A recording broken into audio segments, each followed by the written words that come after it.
एक राजा था और पुराने जमाने में एक राजा ने घोषणा कर दी कि मैं अब संन्यास लूंगा, मेरे पुत्र कोई नहीं है। कल सुबह प्रातः काल जो भी पहला इस शहर में प्रवेश करेगा उसको मैं राज्य गद्दी सौंप दूंगा। ऐसा कभी कभी पहले लोग मन में चिंतन करते थे, आज भी करते हैं। शिष्य कहते हैं कि नया साल गुरुदेव के साथ मनाएंगे, यह बहुत अच्छा घी है, असली घी है, ये गुरुदेव को खिलाऊंगा।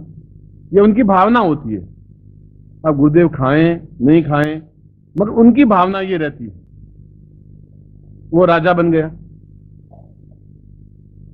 बिल्कुल एक फटे हाल, सूखा हुआ शरीर, हड्डियां निकली हुई, कपड़े फटे हुए, धोती फटी हुई, बिखरे हुए बाल, और वह पहली पहली बार कहीं से आ रहा था और शहर में घुसा।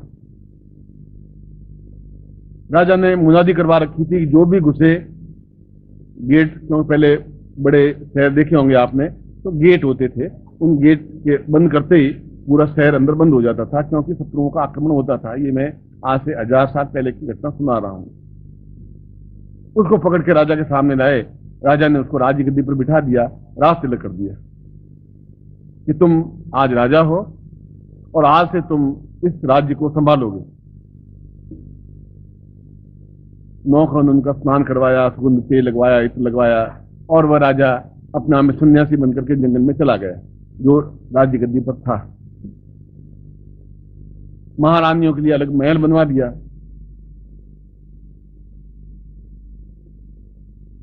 एक अच्छी राजकुमारी थी, उसके साथ, अपनी लड़की के साथ उस फकीर का, उस व्यक्ति का, उस निर्धन व्यक्ति का शादी कर दी। महल बहुत बड़ा था। महल के सारे दरवाजे, सारे ताले लगे होते थे। एक चाबी सेनापति के पास होती थी, एक मंत्री के पास होती थी, 5-7 चाबियां महारानी के पास होती थी जो जिसके साथ शादी की थी। मतलब एक चाबी हमेशा अपने पास लटकाए रखता था, इतनी बड़ी चाबी, और लटकाए रखता था। और हफ्ते में एक बार जाता, उस कमरे के अंदर जाता, 10 बाई 10 का कमरा था, और अंदर से दरवाजा बंद कर लेता और आधा घंटा उसके अंदर बैठा रहता, और फिर बाहर निकलता, फिर ताला लगा देता, फिर उसके ऊपर दूसरा ताला लगाता, फिर अंदर तीसरा ताला लगाता, फिर चाबी अंदर लटका देता। सेनापति ने कहा कि इसमें क्या है, हीरे जवाहरात तोश खाना है, वह तो खजांची के पास चाबी है जिसका हिसाब रहता है।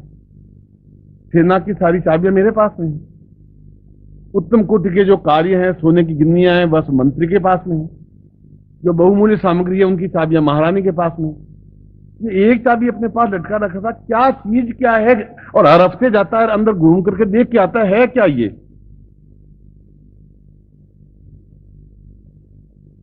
मंत्री ने पूछा कि महाराज इस कमरे में क्या है। उसने कहा कि इसका जवाब तुम्हें मैं नहीं दूंगा, दे भी नहीं सकता, आइंदा से पूछना भी मत। उसको और कुतूहल हुआ, ऐसा क्या है, पूछना ही मत। और 10 बाई 10 कमरे में आ क्या सकता है, इससे ज्यादा हीरे जवाहरात तो उस खाने में, खजाने में है।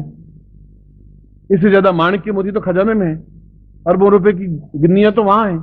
फिर इस कमरे में ऐसा क्या चीज है, क्यों ये ताला चाबी लटका रखता है। सेनापति ने कहा कि महाराज, सब दरबारियों में और उच्च कोटि के श्रीमंत वर्गों में बड़ा कौतूहल हो रहा है कि आप हर हफ्ते जाते हैं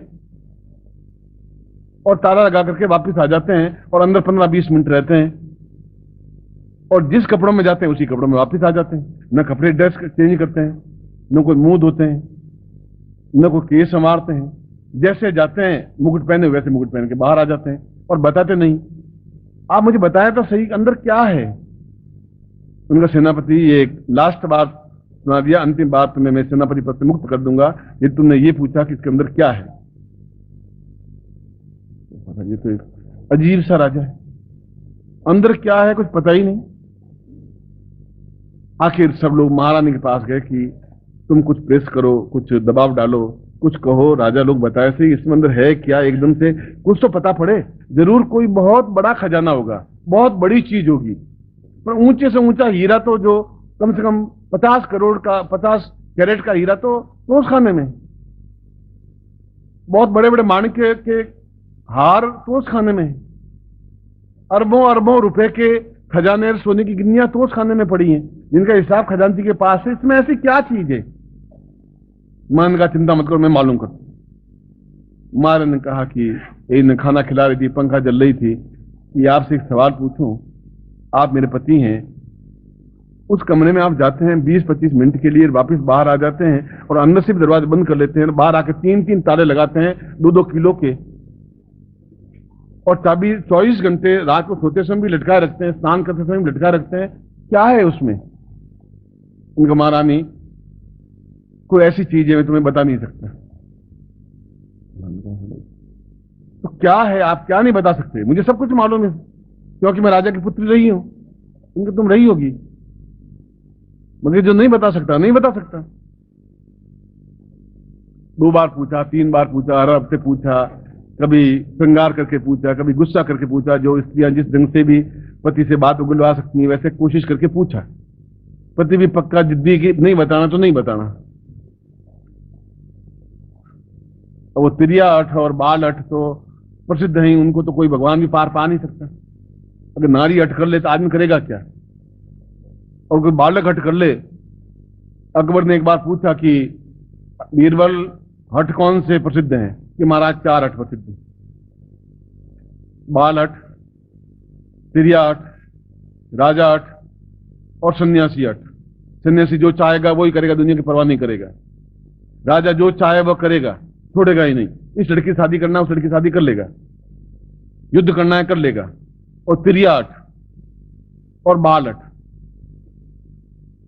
तो बाल हट क्या होता है? तिरिया हट तो हो सकती है, कल एक बालक को लाओ, कैसा हट कर सकता है? मैं हट खत्म कर दूंगा, जो मांगेगा वो दे दूंगा। वो क्या, फूल, ये ले फूल ले, सोना, ये सोना ले ले, हीरों का हार, ये हीरों का हार ले ले, मिठाई, ये मिठाई ले ले, जो मैं कल ले आऊंगा। दूसरे दिन एक बालक को लेके आया अकबर के सामने। आप आवाज नहीं करें कृपया, थोड़ा शांत रखें, और मां को दे दें तो वो शांत हो जाएगा। इसी को बालट कहते हैं।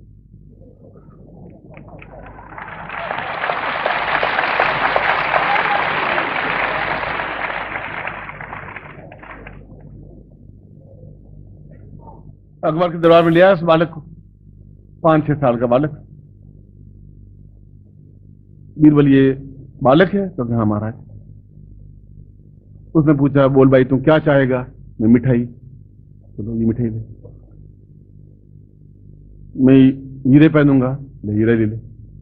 मैं अच्छे कपड़े पहनूंगा, ले अच्छे कपड़े पहन ले। मैं दूध पीऊंगा, ये दूध पी। मैं खिलौने लूंगा, 2 टोकरी खिलौने दिए, खिलौने ले ले। एक खाली बोतल लूंगा, खाली बोतल ले ले। मैं हाथी लूंगा, ये हाथी मंगा के दरबार में खड़ा कर दिया, हाथी ले ले। आप इस हाथी को इस बोतल में डालिए। अब उसने कहा हाथी बोतल में कैसे? नहीं, हाथी को बोतल में डालिए। उसने कहा हाथी बोतल में नहीं जा सकता है, हाथी में बोतल डालिए। अब वो बीरबल अकबर बहुत समझाता रहा कि भाई ऐसा नहीं हो सकता। उसने कहा नहीं, इस हाथी को बोतल में डालिए, और रोने लगा, चिल्लाने लगा, चीखने लगा, बस हाथी को बोतल में डालिए डालिए। बीरबल ने कहा महाराज, उस बाल हट तो बाल हट है, आप इसको दूर नहीं कर सकते। अब ना आप हाथी को डाल सकते हैं, ना इसका रोना बंद कर सकते हैं, बस। अब ये बालट है, बालट है। वो तिरिया बहुत ज्यादा हट करने लगी, उसकी पत्नी। तो रोज जब झिकझिकबाजी होने लगी तो उसने कहा चलो मैं आज तुम्हें दिखा देता हूं। सेनापति को लिया, मंत्री को लिया, 1-2 श्रीमंत वर्गों को लिया, रानी को लिया, खुद गया।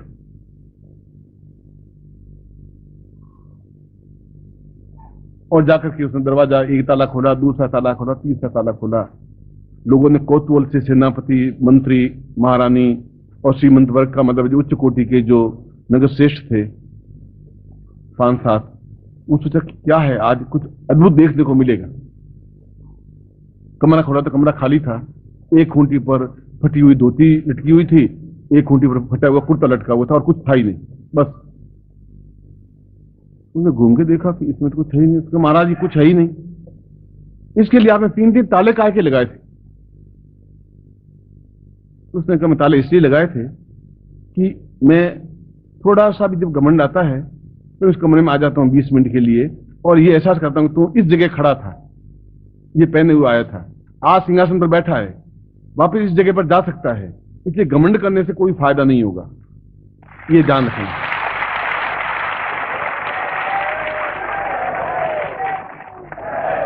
और मैं भी उस पलंग के नीचे चादर पर इसलिए सोता हूं कि मैं ब्राह्मण का बेटा था, जमीन पे सोया था, मुझे अहंकार करना ही नहीं है, मुझे इस चादर पर ज्यादा गहरी नींद आनी चाहिए, पलंग है, लोगों ने पलंग दे दिया तो दे दिया, इसी दृष्टि से।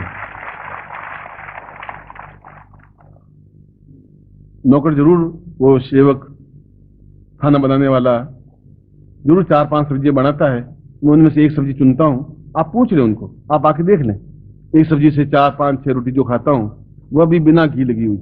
ऐसा नहीं कोई मुझे कोई बीमारी है, कोई तकलीफ है कि नहीं, मैं अभी भी आधा किलो घी पचा सकता हूं, मगर उससे फिर होगा क्या, फिर मैं और लंबा चौड़ा हो जाऊंगा, थोड़ा थोड़ा लाल सुर्ख हो जाऊंगा, दूसरे गुरुओं की तरह बन जाऊंगा, एकदम से चांदी के सोने पर बैठा हुआ एकदम महान। ऐसा मैं बनना चाहता भी नहीं। मैं चाहता हूं कि आपके बीच में और मेरे बीच में कुछ बड़पन का डिफरेंस नहीं रहे, अपने तो नहीं रहे।